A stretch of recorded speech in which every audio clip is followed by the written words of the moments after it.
ముఖ్యమంత్రి గారు, ఇందాక మీరు చెప్పిన అభివృద్ధి అంశాలు ఓకే, బట్ ఇప్పుడు జరుగుతున్న ఈ ప్రచారంలో ముఖ్యంగా బీఆర్ఎస్ నేతల నోట వస్తున్న మాట ఏంటంటే ఈ ఎన్నిక ఒక సీటు ఓడినా గెలిచినా మాకు నష్టమే లేదు, ఒకవేళ వచ్చినా మేము అధికారాన్ని కూడా చేపట్టేది లేదు, కానీ మేము గెలిచి తెలంగాణ ప్రజల్లో కోట్లాది ప్రజల్లో ఉన్నటువంటి వ్యతిరేకతను ఇక్కడ నుండి సంకేతం పంపబోతున్నామనేది అంటున్నారు. దాని మీద మీ అభిప్రాయం? కరెక్టే. ఇప్పుడు ప్రధాన ప్రతిపక్ష పాత్ర శాసనసభలో పోషించి ఇంకా మాకు కొంచెం అదే మద్దతు ఇవ్వండి అని అడిగితే బాగుంటుంది. 2 సంవత్సరాల ప్రధాన ప్రతిపక్ష నాయకుడు సభకే రాలేదు.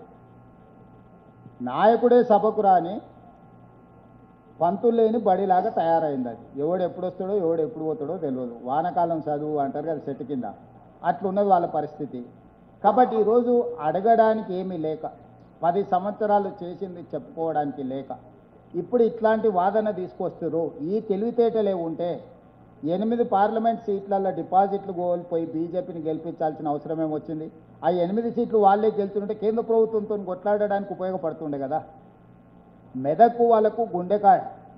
హరీష్ రావు గారు, కేసీఆర్ గారు ప్రాతినిధ్యం వహించే పార్లమెంట్ నియోజకవర్గాన్ని కూడా వాళ్ళు బీజేపీని గెలిపించారు. అంటే వాళ్ళు ఆత్మహత్య చేసుకొని అవయదానం చేశారు. యాక్సిడెంట్లో చచ్చిపోయినప్పుడు అవయదానం చేయడం వేరు. కిడ్నీలో కండ్లో మనం ఎవరికైనా దానం చేస్తాం యాక్సిడెంట్లో చనిపోతే. కానీ సూసైడ్ చేసుకునేవాడని అవయదానం చేస్తాడా? మొన్న బీఆర్ఎస్ సూసైడ్ చేసుకొని అవయదానం చేసి బీజేపీ వాళ్ళని 8 సీట్లు గెలిపించారు. ఆ 8 కదా మోడీ 3వ ప్రధానమంత్రి కావడానికి ఉపయోగపడ్డది. ఇప్పుడు కిషన్ రెడ్డి గారు థ్యాంక్స్ గివింగ్, అదే అంటారు కదా, కృతజ్ఞతా భావంతో తిరిగి చెల్లించే ప్రయత్నం చేస్తున్నారు కిషన్ రెడ్డి గారు.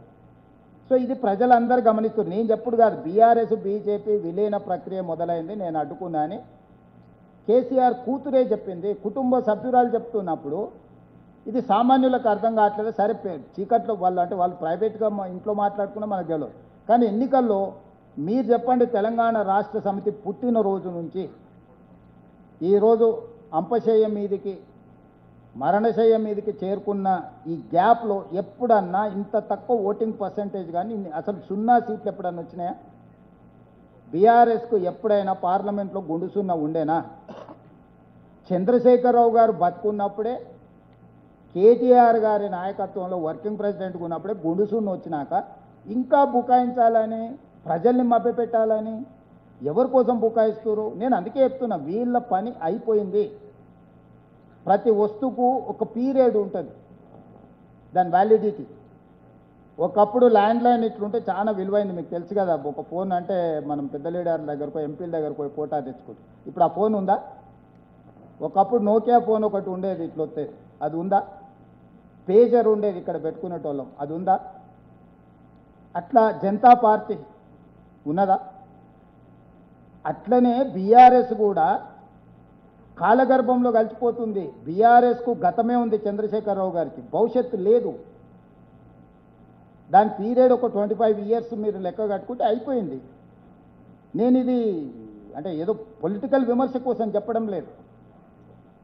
నేను వాస్తవ పరిస్థితులు, ఎన్నో రాజకీయ పార్టీలు వచ్చిన ఒక వెలుగు వెలిగిన. ఒకప్పుడు తెలుగుదేశం పార్టీ తెలంగాణలో ఎంత బలమైన పార్టీ, తెలంగాణ ప్రాంతంలో ఒక ఉవ్వెత్తున ప్రభావితం చూపించిన పార్టీ. ఈరోజు తెలుగుదేశం పార్టీ లేదు.